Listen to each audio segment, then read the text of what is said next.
Hello everyone in Katribu. Welcome to Kalingang Katribu. My name is Vernon Velasco and today we are joined by Drunk Baker Concept Bakery owner Joey Silvestre to talk about her business. Hello, good morning Joey. Hello, good afternoon. Hiya. Ay, good afternoon pala. Sorry. So Drunk Baker Concept Bakery. So what gets top of mind recall? Maybe, I mean, a logical um, top of mind, if you will, is For my brand.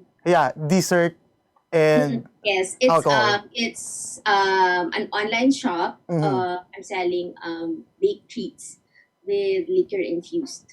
So Oh. all of my products mostly have alcohol. Actually, the ones that I say mostly, it's because I also offer products that are Mm-hmm. non-alcoholic for those who are allergic to it, Mm-hmm. or for those who wanted to really omit the flavor. What's signature kasi with my products is I also use, I'm Mm-hmm. known for making my olive oil cakes. So it's something new. Mm-hmm.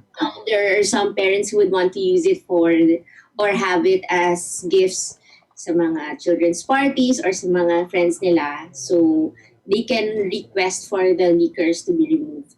Mm-hmm. So what inspired you to sort of adopt this kind of unique selling proposition, if you will? First is actually because it was also because of the pandemic. I am really a baker at heart, Mm-hmm. but then, yung pandemic kasi it made me realize a lot of things, and it's especially at the onset we are for a person like me who's really into going around or traveling. Mm-hmm. I miss unique products, and at the same time, I've tried other products or cakes. Mm-hmm. Uh, I'm very particular with the taste. Nothing, even if they're somehow known, Mm-hmm. it can't really meet my standards. So I made my own. At the same time, I find it parang ang daming gumagawa ng mga um, trend trendy pastries like yung mga ube cheese pandesal. Yes. So sabi ko, I needed something that it would be unique to me. Mm-hmm. So, I noticed wala pang gumagawa ng olive oil cakes here in the Philippines, so I made my own. Mm-hmm. It's also inspired kasi nga dahil namimiss natin mag-travel, it's inspired by somehow bringing traveling here. Mm-hmm. Like you, in Europe kasi they don't really consume rice, di ba? Para Mm-hmm. sa breakfast nila, it's cake, pastries. Yeah. Sa atin sa Pilipinas, sasabihin nila pag kumain ka ng cakes, aga-aga kumakain ka ng cake. Yeah. I'm never really that person. Kasi favorite ko ang breakfast. Mm-hmm. Pero I always choose yung mga breads, croissant, pastries for breakfast. Kasi di Yeah. ba pag nag-buffet ka naman sa hotel, may kita mo yun. Yes. Kasi sabi ko, parang you can have the same quality without having to go out. Especially nung time when I was baking. ECQ yon. Mm-hmm. And then limited lang din yung may capacity who really transitioned automatically sa mga selling through the houses. So, syempre, mga Jollibee, yun yung mga essentials. Pero yung quality na hinahanap ko, personally, hindi ko din siya nakita. Yeah. So, ako, hinalungkat ko yung mga recipes that I have way back. I started making it. Tapos, na-miss ko yung mga friends ko. So, sabi ko, I'll send them what I'm making. It's like welcoming them to my home, or I wanted myself to be part of their homes kahit di kami pwede magkita. Mm-hmm. So by sending, yun yung naging concept na parang nasarapan na sila na to the point na gusto na yung paulit-ulit na. Minsan hindi na rin sila nahihiya na, pengi pa, gano'n. Siyempre, di ba? Also make effort time, and well, okay lang naman sa akin yung effort. It's more of the ingredients and na they wanted to share it to their other loved ones na hindi ko kilala. Like their friends of friends, na family, na iba. So they kept on pushing me to sell my products. Mm-hmm. So, ginawa ko, I made the drunk baker concept. The drunk baker is, hindi lang siya drunk because of the alcohol. Mm-hmm. Personally, parang sa utak ko nagpe-play yung Drunk in Love ni Beyonce. Okay. Drunk in Love with the support of my family and friends na hindi ko akalain na, kasi alam mo, malalaman mo if your friends, they really liked it kapag nag-share sila nung product. Mm-hmm. okay yun, it can be supportive of you. Mhm. Pero paulit-ulit na, alam mong nasarapan talaga sila and they really are genuinely supporting your endeavors. It's Mhm. not like nag-support lang sila ng one time para masabing nag-support sila. And I feel blessed Mhm. kasi syempre, iniisip mo yung pakikisama, minsan baka may kailangan or something. Hindi naman sa Mhm. sinasabi ko na masama siya, pero Yeah. it yung genuine feeling na naramdaman ko from my loved Mm. ones and I feel blessed. So, ayun. I Yeah. wanted to share it with others. So, drunk baker, are you a drunk baker? I mean, has this concept, found its way to you way back before the pandemic, that confections and alcohol can actually go together, can be a good mixer? Actually, it's more of kasi I graduated HRM, so I really Mm. know the effects and the basics of baking and how alcohol enhances flavor. Mhm. Not just when you mix it with food, but how you pair it with food, especially when you pair, di ba, wine and steak. Yes. It's not really for you to get drunk. It's for Mhm. you to really pair your food and enhance the flavor. So Mhm. it goes the same thing. And then kapag ka whiskey, for example, you know that whiskey is best paired with chocolate, actually Of plain course. chocolate. Yeah. So, kaya ako ginawa yung whiskey brownie. So, pinagsama ko na rin siya kasi the more that, yung parang curing kung tawagin, parang ham, Okay. the more that the cakes have the liquors in it, Yeah. more it tastes better. Yeah. So your early supporters are your friends, but how was it received by your customers? By your early customers, if you will. They really like the product. Mhm. I actually gained parang virtual friends. I really don't know them, pero Mhm. when they started ordering, they started also sharing their personal experience. Kasi when I gave the product, I think you shown the photo earlier. It's Yes. personalized. It's with flour, and then I honestly pray for whenever I tie them. I whisper parang a little. I Mhm. hope that whoever receives this will enjoy it, something like that. Kasi Mhm. for me, dessert eating is not just as simple as eating Yes. or partaking. It's more of an experience with your loved ones. Imagine, di ba, syempre, di ko na sabihin yung age ko, pero ngayon, pag gusto mo ng mga desserts, it's more of, okay, available.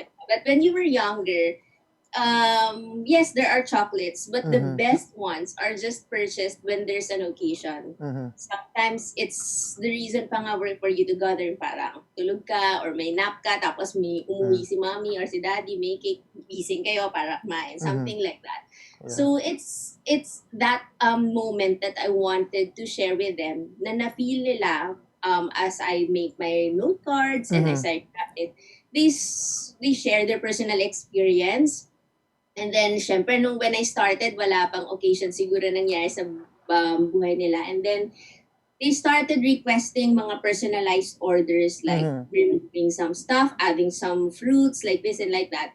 So, mas nagiging personal and I honestly have several regulars Yes. na naging virtual friends ko na rin sila. Yeah. So online bakery, so sort of a cloud kitchen. So how are you sort of expanding your model? How are you thinking about it? Honestly, right now, actually, there are a lot who would want to distribute my products and would franchise. Mhm. But then it can be tempting, and it's my passion. So I really wanted it slowly but surely. Mhm. I'm honest na, syempre, may iba na, if you wanted to sell kasi or Mhm. parang franchise my brand, definitely the purpose is you saw the potential and you feel that you make a lot or Mhm. parang profit from it. So I don't want my products to be distributed or be franchised by someone who I'm not sure will take care of my brand the same way as I care for it. Mhm. So I do it slowly. I still send it to key people and then Mhm. I some who would want to resell my product. I give them rates, special rates. Kasi I Mhm. don't want to compete with them. Mhm. Kasi alam ko, yung iba, when nag-resell sila, yung quality kasi hindi pwedeng ma-sacrifice eh. Yes. So, My purpose for expansion is to really expand my kitchen and hire my own team na lang. Yeah. My team for now, yes. But is there something at the back of your head that tells you, okay, I might as well, since this, the bakery concept in the Philippines, it's a community something eh, 'di ba? Parang people gather around the bakeries. Parang has this sort of made you think that you might as well put up, a store or a hole in the wall, if you will. Yes, definitely. I Mhm. actually have some pop-up schedules, pop-up stores and booths in line. So which I'll share with you the details once I finalize them, syempre sa social media. That's how I reach them eh. And then I noticed, I learned a lot of things also ng online because of this business. I may not have a high number of followers right now. But believe me, marami kasi, syempre, yung market ko, I mean, the products compared to the others, medyo pricey siya. So I already know na my captured market, the target market that I'm getting. Hindi sila ma-post. Sometimes mga elder pa sila na hindi, na walang social media. And they're the regular ones. And the number of followings in social media doesn't follow the number of business or the number of clients or Yes. orders that you really make. Sometimes kasi napupuno na yung yung schedule of baking. So talagang I wanted to ensure quality kasi madaling matempt. I mean, to be honest, especially that if you're starting a business and that will be your own sole source of income, you'll be tempted to really accept a lot of various offers, but ultimately you have to ensure that you take care of the quality of your business and brand. Kasi ako personally, when I started it, it's really my passion that I intend to make it last and to expand in the future. Okay. You are watching Kalingang Katribu with Drunk Baker's Joey Silvestre. We'll be right back after a short break.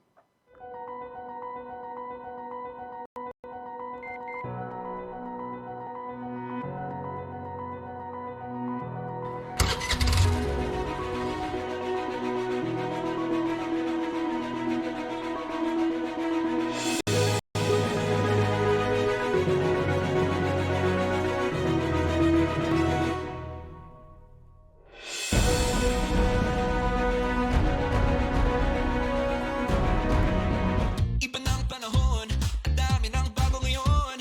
Pati ang mundo natin, well, nagbago na rin. Buti ano bayan, bigger, better na. You can buy it sa centers, pati sa mga parties may online pa at app. You can buy it with your fingers, still don't remittance and more. Online shopping, you can buy it all. Di magpadala, you can buy it all. Anumang pera transaction, you can buy it all. Sabayan ang pagbabago ng mundo for all your pera transactions, all new Bayan.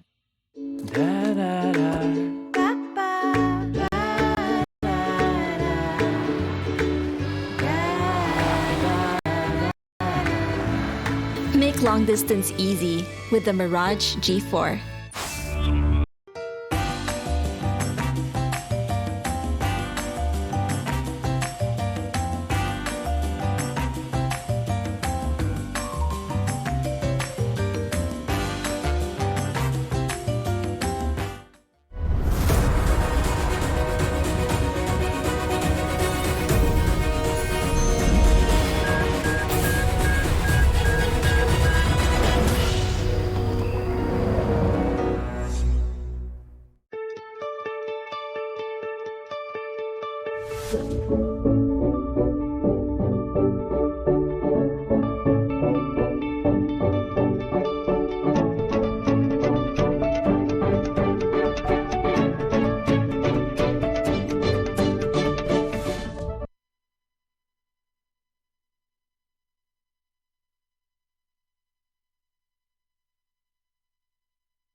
Yeah, can you hear me well, Joey?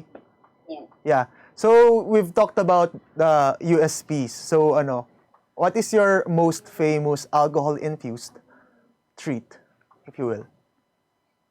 The best seller as of the moment is the signature lemon olive oil cake with rum, cream cheese, and mixed fruits. Okay. That's my original and best selling baked good available. Okay. And slowly, my Kalua olive oil cake is also picking up. I recently launched the Kalua olive oil cake last month. Okay. So, it's not really apples to apples. Pero yung dalawa, ang best Mm. seller. Anything best. Yeah. Talk about price point, Joey. My price point. Your price point, yeah. The lowest or the least pricey is the half dozen whiskey brownies, which starts at 340 pesos half dozen, and then 580 for 1 dozen. And then the cake, the signature olive oil cake, it's at 450 pesos. It's plain with powdered sugar. Mm-hmm. And then the rest of the cake, it starts at 780, tas pataas na siya kasi customizable siya. So it depends on 1 layer, 2 layer, which frosting, what fruits. All fruits are fresh. Mm-hmm. So, Yeah. yeah. We all know that it's a trade secret, no? Pero can you share a simple recipe na we can all do at home in case we Okay. try it? Yes. Mhm. I know definitely my baked goods are secret. But here's a recipe that I'd like to share. Using olive oil because I am an olive oil lover. That's also the reason why I used it with my cakes. It's a replacement for butter. So we all know naman, di ba, yung butter, masarap siya, but It's it's lard, not yeah. healthy. So what I'll share with you is my simple truffle pasta recipe using extra virgin olive oil. So with garlic, mga two whole garlic, tas minced siya. And then bacon, lots of bacon. Tapos chopped din siya. So after frying it with extra virgin olive oil, garlic, and then bacon, then you add your pasta and then truffle oil infused na mga extra olive oil. And then, yeah. Yun. Fancy. So, Joey, I was quite wondering, no, how was your life pre-COVID? I mean, how did you transition from banking to baking? Actually, it's more of adjusting. So my life, I have a lot of mga parang side activities or projects that I do. I also have my volunteer works for my JCI group, and then I also have my corporate life.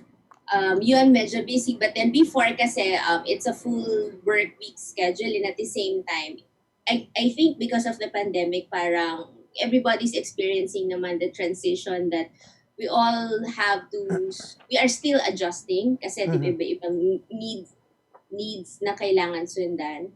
I also have my projects then with volunteer because syempre yung pandemic, before parang I'm somehow guilty of being complacent with what I normally do. So actually yung baking ko before pandemic, it's really a long time project I wanted to do but has been procrastinated. So yung pandemic parang nagpa-realize sa akin I have to do things while I still have the time, while I still have the energy. So nagsasabay-sabay ko na siya ngayon. It's more of not transition. Ako personally, I believe in you just have to understand the basics of everything and then you will be able to adapt to whatever comes your way. Kasi right now, even dun sa corporate, before sanay ako na laging may schedule, that walang mga bawal, mask, and also now I have to adjust na, okay, yung meetings, ganitong schedule, mas nadagdagan ng kaunti yung trabaho because syempre wala nang clear boundaries ng pag-work from home, di ba? So, and then I also now have my drunk baker and then syempre yung projects, mas dumadami yung mga pwedeng maging posibleng project for my volunteer dahil pandemic, maraming nangangailangan. So, you just have to adapt and think of a greater picture. Sometimes kasi pag maliit pag yung nakafocus ka dun sa yung immediate effect baka may miss out ka. So you have to really start working on the goal and then pabalik. Yeah, since we're talking about that, no, a lot of people out there might be inspired by your passion project. So, starting a business, how do we sort of wrap our heads around it? When you start a business, first you have to think of the things that you're good at. Yes. Kasi Okay. kapag ka nakita mo na sinundan mo lang yung trend and you're not really good at it, maraming mas magaling at you'll just become a noise or hindi magsa-stand out yung produkto mo kung ginaya mo lang siya sa iba. So you really have to know kung saan ka magaling. Kasi sabi nga nila, kapag hindi ka magaling, aralin mo. Yes. But it will take time for you to just be good at it. So find out where you're good at. Kasi pag magaling ka na doon, konti na lang ikaw na yung best or mas magaling ka na than the average. Yeah. So you just have to find that the things that you're Sweet good spot. at, focus it, and it's easier said than done, but it's really the key. Don't focus first on the profit itself. Kasi totoo to. Kapag ka nag-isip ka ng profit, for example, you are already thinking na kailangan mo ng 10,000 pesos per week na kita. Mag-focus ka lang sa 10,000 mo na profit. So, isipin mo yon. Pag yun yung inuna mong isipin, yung profit, hindi mo alam na limitahan mo na yung sarili mo. Mas malaki pa pala yung pwede mong kitain. Pero nililitan mo na siya. So, ang sequence is, dun na sa mga second or third, sa mga susunod mo ng steps, ilalagay yung goal mo for profit. Yeah. So first is you have to know kung saan ka magaling, tapos ano yung kailangan ng market. Kasi pwedeng magaling ka sa isang bagay, pero kailangan ba yun? Kaya unfortunately, may mga nagsasalang mga business kasi, alam mo yung tinatawag na stomach share na, Stomach share. diba, yes, dati kunwari ang sweldo ay 20,000 pesos. Dati ang 20,000 pesos, ang cellphone ay, di ba, mga 10, 16,000, yun na yung pinakamahal, mga maliliit, 82, 10, 16,000, and then, ang uso nun, yung mga restaurants. Yes. Pero ngayon, yung 20,000 na yun, maliban sa may inflation, yung 20,000 na yun, dati, maliban sa isang cellphone, may konting travel or restaurant pa siyang gagawin. Yung 20,000 na yun, hindi na niya gagalawin yun sa pagkain. Pwede niyang ipunin hanggang bumili na siya sa magkanong cellphone niya. Let's say 60,000. So yun yung tinatawag na stomach share. So you have to know na hanapin mo na yung produktong gagawin mo ay kailangan nila. Yes. Kailangan ng market para sila mismo yung gagawa ng paraan para bilhin or subukan yung produkto mo. Yeah. So yun yung mga secret. And then, saka mo ipasok yung kung ano yung target goal mo, kung para saan ba yung kikitain mo. Kasi ultimately, yung mga, kailangan mo isipin na para saan ba yung gagawin mo. Kasi yung iba, pero yung iba, hindi maiwasan or nangyayari siya na manluloko siya ng ibang mga tao or ng customers. Pero dahil gusto lang nilang kumita. Yeah. Pero kung para saan ba yung kikitain mo, let's say papakain mo sa pamilya mo, iisipin mo pag yung pera na napapakain mo sa pamilya mo, pambili ng pangangailangan nila, masarap sa pakiramdam at mas lalaki pa kapag maganda yung paggagamitan mo ng kikitain. Yan. So, Drunk Baker, everyone. So, where can we find you, Joey? My account is in Facebook and in Instagram, The Drunk Baker. Then you can, for orders, you can just send me a message, send me direct message. Ideally, I have 2 to 3 working days na lead time. But sometimes, I will, may mga certain days na nagkaroon ng extra energy to whip up some extra cakes or extra pastries. You may feel free to message me. Yeah. Yeah. So you are watching Kalingang Katribu with Drunk Baker Joey Silvestre. We're going to read the lighter side of Joey when we come back. Click, click, that's it. Never thought self-service can be this slick. Modify plans in a snap, walang hirap. It's a wrap, just tap the app. Now you can check, view, subscribe, renew. Help and support for you. Out with the ring app, sir, the in thing. You know what to do. Globe at home and Globe One. na yan. Self-service and easy to use, mas okay tayo dyan. Globe at home and Globe One, all in the Globe app na yan. Instant response, no hold time pa, wala nang hintayan. Download Globe at home and Globe One app, all in the Globe app na yan. Download the Globe One and Globe at Home apps from Google Play Store and Apple App Store now. Download Globe at home and Globe One app, all in the Globe app na yan. Hatch something big.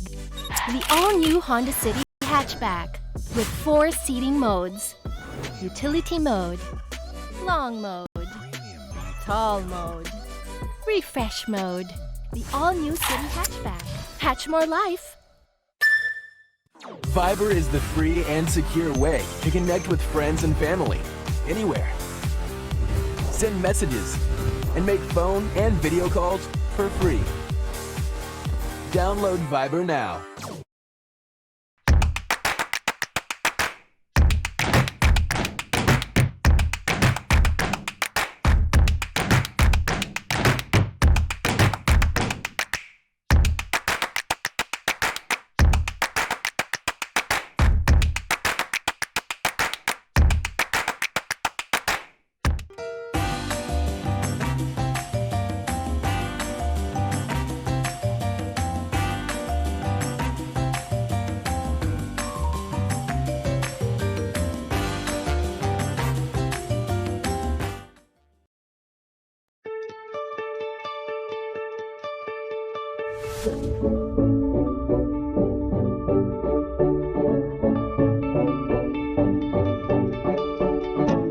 You're watching Galingang Katribu with Drunk Baker's Joey Silvestre. So Joey, on this segment, we're going to play, a little game. It's called, Never Have I Ever. So basically, we're just popping questions on the screen, and then you're just going to answer them. And then elucidate further, of course. Okay. So here goes. Never have I ever thought of quitting my business, Joey. No. Mm-hmm. Because this passion project's it's really me. It's actually more of it's a relief that I was able to actually do it. Mm-hmm. And the pandemic was the push that made me do it. Yan. But Joey, have you ever had a bad hair day and sort of, just let it out and block the customer for being rude? And fortunately, hindi pa naman. Mm-hmm. Yeah. Yeah. Have you ever had a celebrity customer? Luckily, yes. I have a good number of celebrity customers and influencers. Yeah. And then it's good, no? Parang when you have a celebrity customer, parang it's parang free plug in a way. Yes. And it's not just yung sometimes 'di ba they endorse it. And pag tinayanan nila yung pangalan nila, pag in-endorse nila, nakakatuwa yung feeling. And then makikita mo na gusto talaga nila pagpaulit-ulit na. Yeah. Yeah, ito. Have you ever eaten a drunk baker cake for breakfast? Always. Always. Every other day. Dati every day, but now I'm trying to cut down on my eating. So every other day. How is it? I mean, are you sort of more critical when you eat your cake too? For eating my cakes? Actually, no. It's more of, hindi sa piloso ko, pero talagang nag-sink in sa akin kapag when, actually, I think I'm lucky nung bata ko pag kumain kami kahit walang oras. Okay. Chocolate. Mahilig kami, yung family namin mahilig sa sweets. Yes. So, pag kumain ako sa breakfast, wala silang pakialam. I mean, hindi naman sa wala pakialam. More of, hindi ka papagalitan. Basta kumain ka ng breakfast, okay, kumain ka. Mm-hmm. Pero madalas kong narinig pag sinabi, uy, ang aga-aga kumakain Kumain ka ng ng cake. or chocolate. So, ngayon nga adult ako, kumakain ako, pastries. Parang, paano nalalaman ng signal natin yung oras? Yeah. And at the same time, sabi ko, it's more of the calories naman that you burn. Mm-hmm. Your body wouldn't know if it's a cake or if it's a steak. It's more of the sugar. And at the same time, if a cake makes you happy, why not have it for breakfast? Yeah. So then, the rest of the day, parang you started it better. Yeah. So if the cake makes you happy, why not get drunk at breakfast? Have you ever gotten drunk eating the drunk baker desserts?